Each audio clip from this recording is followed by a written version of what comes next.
আসসালামু আলাইকুম সবাইকে। অপবাদের আড়ালে প্রেম গল্পের 5 নাম্বার পার্ট। তো বেশি কথা না বলে চলুন গল্প শুরু করা যাক। সকাল থেকে খালি পেটে বেরিয়েছিল অদিতি। দুপুরের দিকে একটু ক্ষুধা লাগায় পেট চুচু শুরু করে দিয়েছে, তাই ক্লাসের ফাঁকে একবার ব্রেক পেয়ে ক্যান্টিনে এসে বসেছে। সিঙ্গারা আর চা অর্ডার দিয়েছে। হঠাৎ অদিতির সামনে এসে পড়লো ধ্রুবদের ক্লাসের এক ছেলে। অদিতি ভরকে গিয়ে বড় বড় চোখে তাকালো ছেলেটার দিকে। ছেলেটা অদিতির দিকে হেসে তাকালো। পরিচিত হওয়ার জন্য হ্যান্ডশেকের জন্য এক হাত বাড়িয়ে দিয়ে হালকা হেসে বলল, হ্যালো অদিতি, আমি তন্ময়। অদিতি তন্ময়ের বাড়িয়ে দেওয়া হাতের দিকে তাকালো। হ্যান্ডশেক করা কি ঢাকা শহরে ভীষণ স্বাভাবিক? অদিতি অস্বস্তিতে পড়ে গেল। ও হাত না বাড়িয়ে নিচু গলায় সরাসরি বলল, কিছু বলবেন ভাইয়া? ভাইয়া ডাক, তার মধ্যে আবার হ্যান্ডশেক না করায় লজ্জায় তন্ময় হাত নামিয়ে নিল। গলা খাকারি দিয়ে বলল, হ্যাঁ আসলে আমি তোমার গান শুনেছিলাম, অসম্ভব সুন্দর গাও তো তুমি। অদিতি ধীরস্বরে বলল, থ্যাংক ইউ। হঠাৎ ওদের কথার মধ্যে ধ্রুব ওর সাঙ্গপাঙ্গ নিয়ে ক্যান্টিনে ঢুকলো। অনেকে সালাম দিল সিনিয়র হিসেবে ধ্রুবকে দেখে। ধ্রুবর চোখ সহসাই গেল ক্যান্টিনের একপাশে বসে থাকা তন্ময় আর অদিতির দিকে। ধ্রুবর ভ্রু কুচকে গেল সঙ্গে সঙ্গেই। আমার কানের কাছে সুমন এসে বিড়বিড় করলো, ভাই তন্ময় আবার আপনার জিনিসে নজর দিচ্ছে। দেখেন ভাবিকে যেভাবে দেখছে মনে হয় খেয়ে ফেলবে। ধ্রুব বিরক্ত হয়ে সুমনের দিকে তাকালো। চোখ দিয়ে শেষাতেই সুমন ঠোঁটে আঙুল চেপে চুপ হয়ে গেল। ধ্রুব নিজের মতো করে গিয়ে একটা চেয়ারে বসলো। ওর পাশে বসলো 3 ইডিয়টস এর দল। হঠাৎ অদিতির চোখ গেল ওর সামনে। ও চমকে উঠেছে। ধ্রুব স্বয়ংবর সামনে বসা অদিতির দিকে তীক্ষ্ণ চোখে চেয়ে ক্যানের কোকাকোলা গিলছে। যেভাবে অদিতি আর তন্ময়কে দেখছে যেন এক্ষুনি থাবা বসিয়ে দুজনকেই দিনের তারা দেখিয়ে দিবে। অদিতির দিকে চেয়েছিল, চোখে চোখ পড়তেই হুট করে ওর হৃদস্পন্দন বেড়ে গেল। অদিতি চমকে উঠে বুকের বাঁ পাশে এক হাত রাখলো। মনে পড়ে গেল ও তো ভেবেছে ধ্রুবকে এখন থেকে ইগনোর করবে। ধ্রুবর চোখে আর কখনো তাকাবে না, ওই চোখে তাকালেই বিপদ। যখনই অদিতি তাকায় ধ্রুব ইয়ামিন তখনই যেন নির্লজ্জের মতো চেয়ে থাকে অদিতির দিকে। অদিতির বুকে মারাত্মক কাঁপন তখন। তন্ময় ধ্রুবকে দেখে যেন আরো আশকারা পেল। ও বারবার অদিতিকে এটা ওটা জিজ্ঞেস করছে, অথচ অদিতি পুরোদমে ইগনোর করতে চাইলে তন্ময়কে। সিঙ্গারা এলেই ও এখান থেকে পালিয়ে যাবে। এমনিতেই ওর বুক কাঁপে, তার মধ্যে আবার ধ্রুব এক অদ্ভুতভাবে তাকিয়ে আছে ওদের দুজনের দিকে। অদিতির ভয়াতঙ্কায় আবার যেন মাত্রা ছড়াবে। তন্ময় অদিতির থেকে কোনো সাড়া না পেয়ে বাঁকা চোখে ধ্রুবর দিকে তাকালো। ধ্রুব চোখে ইশারা করতেই তন্ময়কে যেন ভস্য করে দিতে চাইলো। তন্ময় ওর এমন চাউনি দেখে হাসলো। পরপর আবার অদিতির দিকে চেয়ে ধ্রুবকে শুনিয়ে শুনিয়ে বলল, can I get your number? I guess আমাদের প্রয়োজন পড়বে এটার। অদিতি চমকে তাকালো তন্ময়ের দিকে, সরাসরি নাম্বার চেয়ে বসেছে। অদিতি সিঙ্গারা ততক্ষণে চলে এসেছে। ও সিঙ্গারার প্যাকেটটা এক হাতে চেপে অপর হাতে ব্যাগ তুলে নিল কাঁধে। তারপর উঠে দাঁড়িয়ে তন্ময়ের দিকে চেয়ে তাড়াহুড়ো করে বলে উঠলো, আমি আসি বলে দ্রুত এক দূরে ক্যান্টিন থেকে বেরিয়ে গেল ও। তন্ময় আহাম্মক হয়ে অদিতির যাওয়ার দিকে চেয়ে রইল। ধ্রুব তীক্ষ্ণ চোখে অদিতির যাওয়ার দিকে চেয়ে আছে। ওর হাতে ক্যানের অবস্থা ততক্ষণে মারাত্মক খারাপ। সমস্ত রাগজেদ এটার উপরে ঝাড়ার কারণে ক্যান দুমড়ে মুচড়ে গেছে রীতিমতো। ধ্রুব ওটা ফেলে চেয়ার থেকে উঠে এগিয়ে গেল তন্ময়ের দিকে। তন্ময় ধ্রুবকে এগিয়ে আসতে দেখছে, তবুও ওকে ইগনোর করার চেষ্টা করছে আর গুনগুন করে গান গাইতে গাইতে হেডফোন লাগালো কানে। ধ্রুব ওর সামনে গিয়ে অদিতির চেয়ারটায় বসলো। তারপর বিশ্রী একটা হাসি দিয়ে হ্যান্ডশেকের জন্য হাত বাড়িয়ে দিয়ে বলল, হ্যাঁ হ্যালো তন্ময়, আমি ধ্রুব, ধ্রুব ইয়ামিন। তন্ময় কান থেকে হেডফোন খুলে অমায়িকভাবে হাসার চেষ্টা করে চেয়ার থেকে উঠে হাত বাড়িয়ে হ্যান্ডশেক করলো ধ্রুবর সাথে। তারপর বলল, very nice to meet you Dhruv. Dhruv ভ্রু কুচকে তাকালো। দুজনেই চেয়ারে বসলো মুখোমুখি। তন্ময় আশেপাশে ধ্রুবর 3 ইডিয়টকে দেখে সবাই ওর দিকে রাগান্বিত দৃষ্টিতে তাকিয়ে আছে, যেন এক্ষুনি ওরা তিনজন তন্ময়কে কামড়ে কুমড়ে খেয়ে ফেলবে। মনে মনে ঢেকুর অব্দি তুলবে না। তন্ময় ওদের দিকে চেয়ে আবারও হেসে চোখ সরিয়ে ধ্রুবকে দেখলো। ধ্রুব স্বাভাবিক গলায় বলল, দিনকাল কেমন যাচ্ছে? তন্ময় উত্তর দিল, ভালো, পড়াশোনার চাপ বেশি অবশ্য। সুমন পাশ থেকে কড়া গলায় অথচ গা জ্বালানো হেসে বলল, টপারের তো পড়ার চাপই থাকে, আমাকে লাইফ বিন্দাস, নো চাপ। তন্ময় সুমনের দিকে চেয়ে হাসার চেষ্টা করলো, কিন্তু ওর আগুন চোখ দেখে নিমিশে হাসিটুকু গিলে নিয়ে সরাসরি ধ্রুবর দিকে চেয়ে বলল, দা ফেমাস ধ্রুব ইয়ামানের সঙ্গে টপারদের কোনো সখ্যতা নাই বলেই আমি জানি। আমার কাছে কেন আসা হলো শুনি? ধ্রুবর বলা লাগলো না কিছুই। পাশ থেকে ইমন টেবিলে হাত রেখে তন্ময়ের দিকে ঝুঁকলো। তন্ময় মাথাটা একটু পিছিয়ে নিলে তখন ইমন কড়া গলায় জানিয়ে দিল, যারে মিয়া তুমি লাইন মারতাছো ওই মেয়ে আমাদের ধ্রুবর না হওয়া গার্লফ্রেন্ড, তাই চোখটা নামিও। আজ থেকে ওই মেয়ে তোমার ভাবি। কি ডাকবা? ভাবি। ইমন টেনে টেনে স্পষ্ট গলায় ভাবি শব্দটা কানে গেঁথে দিল তন্ময়ের। তন্ময় হাসলো ওর কথায়, যেন ইমনের কণ্ঠে কৌতুক ছিল। ও হেসে হেসেই বলল, ভাবি, গার্লফ্রেন্ড আর Aditi, don't be like a joker. Dhruv এবার নিজে কথা বলল, অদিতি তোরে পাত্তা দিছে, তার মানে ও কমিটেড। এটুকু বোঝার জন্য আমার মনে হয় কষ্ট করা লাগে না কোনো ছেলের। তন্ময় নিজের কথায় আটুট। ও বলল, নো, আমি বিশ্বাস করলাম না।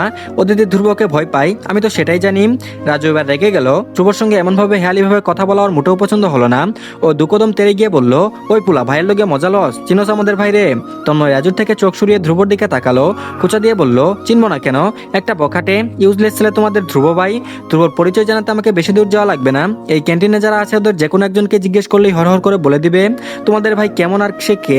এতক্ষণ তন্ময়ের বকাবকি ধ্রুব শুনে এতক্ষণ মুখ বুজে রাগ নিয়ন্ত্রণে আনলেও এবার যেন মাত্রা ছড়ায়। একটা অকাতের বাইরে ছেলে ধ্রুবর পরিচয় জানাচ্ছে। রাজু আর কিছু বলবে তার আগে ধ্রুব রেগে উঠে হিসিয়ে বলল, সব বাদ, মুদ্রা কথায় আয়। নেক্সট টাইম অদিতির পিছনিতে দেখলে তোর মা বাবা আর ছেলের মুখ দেখবে না তন্ময়। এইখানেই কোথাও তাদের টপার ছেলেরে গেড়ে রেখে দিব। তন্ময় হাসে, টিটকারি হেসে বলল, উপস, ভয় পাইলাম। ধ্রুব ভ্রুকুচকে ফেললো। তন্ময় হাসে, ধ্রুবর দিকে ঝুঁকে এসে ধ্রুবর চোখে চোখ রাখে।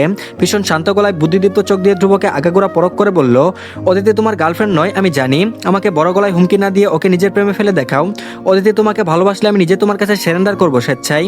ধ্রুব ভ্রুকুচকে চাই, মুখোমুখি দুটো মুখ। ধ্রুব বিরক্ত হয়ে বলল, অদিতি আমার জন্য কোনো গেম না, ওকে আমি ধ্রুব থেমে গেল হঠাৎ। ধ্রুবর দুনামোনা দেখে তন্ময় হাসে। ওসব কথা পাত্তা না দিয়ে নিজের মতো করে বলল, জিতে দেখা ওকে ব্যাট লাগালাম, যে হারবে সে ভার্সিটির সবার সামনে উইনারের পা ধরবে। হোয়াট সে? ধ্রুব তাকায়, হঠাৎ করে ওর তীক্ষ্ণ চোখগুলোতে যেন উজ্জ্বলতা খেলে গেল। ও এ পর্যায়ে হেসে ওঠে, তন্ময়ের দিকে চেয়ে বিশ্বাসী গলায় হাত বাড়িয়ে বলল, পাক্কা? তন্ময় হেসে হাত বাড়িয়ে হ্যান্ডশেক করে বলল, পাক্কা। ধ্রুব পুরো দল ওদের দুজনের দিকে ডেব ডেব চোখে চেয়েছিল পুরোটাক্ষণ। ধ্রুব নিজের স্বভাবের বাইরে গিয়ে একটা অকাতের বাইরে ছেলের সঙ্গে ব্যাট লাগিয়েছে। ওদের যেন এই বিষয়টা বিশ্বাস করতেই কষ্ট হচ্ছে। আর এদিকে ধ্রুব আপাতত ওদের আড্ডাখানায় এসে দাঁড়িয়েছে। বাকিরা তখনও ধ্রুবকে দেখে যাচ্ছে অদ্ভুত দৃষ্টিতে। ধ্রুব ইতিমধ্যেই অদিতির পুরো ডিটেল জোগাড় করে ফেলেছে। ও একজনের কাছে ফোন করে অদিতির সম্পর্কে সবকিছু জানা মাত্রই ফোন রাখলো। এবার কথা বলার সুযোগ পেয়ে ইমন কথা তুলল, অবিশ্বাস নিয়ে বলল, তুই ব্যাট লাগালি ধ্রুব? আমার বিশ্বাস হচ্ছে না গড, ওই পুলা তোর পায়ের যোগ্য নয়। ধ্রুব হাতের ক্যানটায় চুমুক দিতে দিতে গা ছাড়া ভাবে বলল, জানি। তারপর বলল, তাহলে কোন দুঃখে এমন ফালতু ব্যাট লাগালি? ইমন এবার যেন ভীষণ বিরক্ত হলো। ধ্রুব ক্যানটা আঙুলের ফাঁকে নিয়ে ঝাঁকিয়ে আবারও চুমুক দিল। তারপর বিশ্রী এসে বলল, কারণ হি নিড সামথিং স্পাইসি। কেউ বুঝলো না ধ্রুব কি বোঝাতে চাইছে। রাজু বলল, মানে ভাই? ধ্রুব ক্যান ফেলে দিল রাস্তাতে। জিন্সের পকেটে হাত ঢুকিয়ে লাফিয়ে লাফিয়ে ক্যানকে জুতো দিয়ে বলের মতো গড়িয়ে সামনে নিতে নিতে বলল, মানেটা হচ্ছে from now I can see Tanmoy ভার্সিটির সবার সামনে আমার পা ছুঁয়েছে, আমি ওর মুখের মধ্যে লাথি দিচ্ছি। ইমন বলল, তার মানে তুই একদম শিওর অদিতি তোকেই ভালোবাসবে? ধ্রুব একদম চুপ হয়ে গেল, কথা বাড়ল না এই প্রশ্নে। নিজের মতো করে ক্যান নিয়ে খেলছে ও। সুমন কিছুটা ভাবুক হয়ে বলল, ভাই ভাবিকে পটানো এতটাও সহজ হবে না আমার মনে হয়। এত ভয় এনার ভেতরে, আপনাকে দেখলেই তো পালিয়ে যাই। ধ্রুব এবার কিছুটা হাসলো। সুমনের দিকে চেয়ে মৃদু হেসে আবারও মুখ গম্ভীর করে খেলায় মন দিয়ে বলল, আমি পালাবো না, আমি এসে গেছি। ধ্রুব ক্যানটা গড়িয়ে নিতে নিতে নিজের বাইকের সামনে নিয়ে এলো। ক্যানটা আবারও জুতো দিয়ে পিষে দুমড়ে মুচড়ে ছুঁড়ে ফেলে বাইকে চড়ে বসলো। ইমন বলল, কোথায় যাচ্ছিস এখন আবার? ধ্রুব বাইকের ইঞ্জিন চালু করতে করতে জবাব দিল ছোট করে, মহাখালী। ইমন বলল, তোদের ফ্যাক্টরিতে? ধ্রুব বলল, উহু, আমাকে দেখে যারা আত্মা কাঁপে দেখি তার কাঁপুনি কমাতে পারে কিনা। আর এদিকে অদিতি সবে টিউশন করিয়ে বেরিয়েছে, ওর জন্য ধ্রুব ওদের ফ্যাক্টরির সামনে এসে দাঁড়িয়েছে। ও ওদিকেই দাঁড়াতে গলির মোড়ে যতগুলো ছেলেবেলে আড্ডা দিচ্ছিল সবাই সুরসুর করে চলে গেল সেখান থেকে। ধ্রুব ওদের যাওয়ার দিকে চেয়ে বাঁকা হাসে। যখন কেউ ধ্রুবকে ভয় পায় ওর তখন ভীষণ ভালো লাগে, আত্মিক একটা তৃপ্তি মেলে তখন। ধ্রুব একটা আদা তৈরি দেয়ালের উপর বসে বসে অপেক্ষা করতে লাগলো অদিতির আসার জন্য। ওর হাতে বরাবরের মতোই সিগারেট, ফু করে ধোঁয়া উপরের দিকে উড়িয়ে দিতে ব্যস্ত সে। অদিতি যখন এই পথটা পেরোলো ও তখন দেয়াল থেকে আর কি লাফে নেমে পড়লো দ্রুত। প্যান্টের ময়লা দ্রুত ছেড়ে কলার ঠিক করে অদিতির দিকে তাকায়। অদিতি আনমনে হাঁটছে, অন্যদিকে ওর মন নেই তেমন। ধ্রুব এগিয়ে গেল দু কদম, হঠাৎ করে কি মনে করে আটকে গেল ওর পা, আর এগোতে পারে না। দুপা থেমে গেল ওর, ফুরফুরে মনটা ওর সংকীর্ণ হয়ে যায়। ধ্রুব যতই মন্ত্রীর ছেলে হোক, ও তো অদিতির কাছে একই রাস্তায় বখাটে ছেলে, যার কাজ মারধর করা, মানুষকে হেনস্থা করা। এতকাল ধ্রুব নিজের কাজগুলো নিয়ে একবারও ভাবেনি, কিন্তু এখন যেন অদিতির প্রতি ভয় চোখে ব্যাপারগুলো আঙুল দিয়ে দেখিয়ে দিচ্ছে। ধ্রুব অদিতির দিকে দূর থেকে চেয়ে রয়। মেয়েটা আজ একটা সাদা রঙের কুর্তি চুড়িদার পায়জামা পরেছে, সুতির ওড়না শালীনভাবে গায়ে জড়িয়ে রাখা। কাউকে মুগ্ধ করার তারা যেন তার নেই, অথচ ধ্রুব এই মলিন বিমুগ্ধ মেয়েটাকে দূর থেকে মনটা ভরে দেখে যাচ্ছে। সাদা গায়ে অদিতির সৌন্দর্য যেন রীতিমতো চোখে লাগছে ধ্রুবর। ও স্থিরভাবে রোবটের মতো চেয়ে রয় ওর দিকে। অদিতি হেঁটে একটা ফোনের দোকানে ঢুকছে। ধ্রুব কি মনে করে হঠাৎ নিজেই বরাবরের মতো নিজের সংকীর্ণ মনের সঙ্গে বেইমানি করে। অদিতি তখন তার হাতের বাটন ফোন দোকানের দিকে বাড়িয়ে রেখেছে। দোকানে ধ্রুবকে দেখে অদিতিকে এড়িয়ে দ্রুত উঠিয়ে সালাম দিয়ে বলল, সালাম ধ্রুব ভাই। ধ্রুব মাথা নাড়িয়ে বসতে বলল। অদিতি ধ্রুবর নাম শুনে মুহূর্তেই কেমন গুটিয়ে গেল। ওর হাত স্পষ্ট কাঁপছে, ও কাঁধের ব্যাগটা খামচে ধরে স্থির হয়ে গেল। ধ্রুব ততক্ষণ ওর পাশে এসে হেলান দিয়ে দাঁড়িয়েছে। অদিতি স্পষ্ট ঘ্রাণ শুকছে, ধ্রুবর গা থেকে ভাসছে মাদকের মতো পারফিউমের সুঘ্রাণ। এই পারফিউমের ঘ্রাণ ধ্রুব যখন দোকানে ঢুকেছে তখন পুরো দোকানময় ছড়িয়ে গেছিল। ধ্রুব অদিতিকে দেখলো, ওকে কাঁপতে দেখে ধ্রুব হেসে উঠল নিঃশব্দে। দোকানি বড় বড় চোখে ধ্রুবর হাসি দেখে স্তব্ধ হয়ে অদিতির দিকে তাকালো। অদিতি তখন ওর বাটন ফোনটা থেকে সিম খুলছে। দোকানি দোকানি ওদের দুজনকে দেখে যা বুঝার বুঝে গেল। উনি ধ্রুবর দিকে চেয়ে ভ্রু বাঁকিয়ে অদিতিকে ইশারা করে কিছু বুঝালো। ধ্রুব সম্মতিস্বরূপ হাসলো। দোকানি আবার ঠোঁট ভরে এসে সঙ্গে সঙ্গে পাশে থাকা সহকারীকে তারা দেখালো ও সবুজ ম্যাডামরে চেয়ার এনে দেন। ধ্রুব ভাই, আপনি আমার এই সোফায় এসে বসেন, কি খাবেন বলেন? কোকা নাই? আপনি তো খান দেখি সবসময়। ধ্রুব আর কিছুক্ষণ থাকবে নাকি এখানে? অদিতি আর চোখে ধ্রুবর দিকে তাকালো। ধ্রুব ততক্ষণে সোফায় পা ছড়িয়ে বসেছে। দোকানি ধ্রুবর কিছু বলার আগে কুক একটা হাজির করেছে। অদিতির জন্য এনেছে আইসক্রিম। দোকানি অদিতিকে আইসক্রিম সাচ্ছে দেখে ভীষণ অবাক হলো। অদিতি অপ্রস্তুত ভঙ্গিতে দু হাতে মানা করে বসলো। লাগবে না আমার ভাইয়া, আপনি খামোখা এগুলো আনলেন কেন? আমি খেয়ে এসেছি।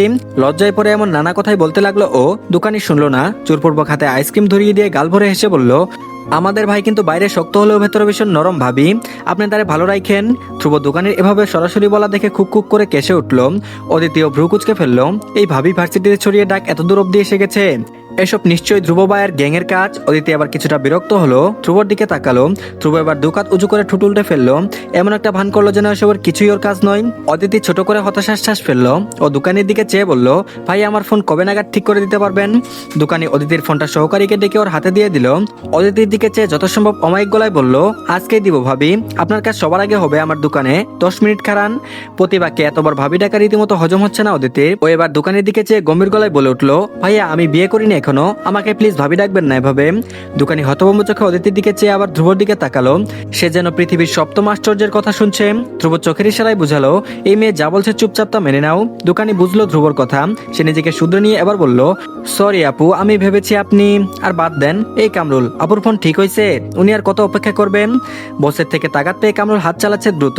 অদিতি অবাক, একটু আগে এই দোকানি তাকে বলেছে পরশু এসে ফোন নিয়ে যেতে, আর এখন 10 মিনিটের মধ্যে কাজ হাসিল। ওর বুঝেই কিছু আসলো না। অদিতির ফোন ঠিক করে দেওয়া হলো। দোকানি অদিতির দিকে ফোন এগিয়ে দিয়ে বলল, আপু আপনি এই যুগে এসেও বাটন ফোন ইউজ করেন? আমার দোকানে কিন্তু ভালো টাচ ফোন আছে, দেখাবো আপনাকে। অদিতির দোকানে সাজিয়ে রাখা স্মার্টফোনগুলোর দিকে এক নজর চোখ বুলিয়ে তারপর মলিন হেসে বলল, লাগবে না ভাই, আসি। থ্যাংক ইউ কাজটা এত দ্রুত করে দেওয়ার জন্য। দোকানি লাজুক হাসলো। অদিতি চলে যেতেই দোকানি ধ্রুবর দিকে এগিয়ে গেল। ও দোকানের হাতে খালি কুকের ক্যান ধরিয়ে দিয়ে উঠে দাঁড়ালো। দোকানি ধ্রুবর দিকে চেয়ে হতাশ গলায় আফসোসের স্বরে বলে উঠলো, ভাই ভাবি পটেনি এখনো না? ধ্রুব উত্তর দিল না। দোকানের দিকে 1000 টাকার একটা নোট বের করে দিয়ে বলল, এটা রাখো, ও যতবার এই দোকানে আসবে ততবার আমার বউ হিসেবে বেস্ট ট্রিট দিবে। দোকানি হাতে 1000 টাকার নোট নিয়ে ফেলফেল চোখে ধ্রুবর দিকে চেয়ে রইল। ধ্রুব এতক্ষণে দোকান থেকে বেরিয়ে অদিতির পিছু নিয়েছে। আর এদিকে ধ্রুব বলছে, এই মেয়ে দাঁড়াও, কথা আছে তোমার সঙ্গে। ধ্রুব দৌড়াতে দৌড়াতে পেছন থেকে ডেকে আসছে। অদিতি থেমে গেল, নিঃশ্বাস আবারও থেমে গেছে যেন।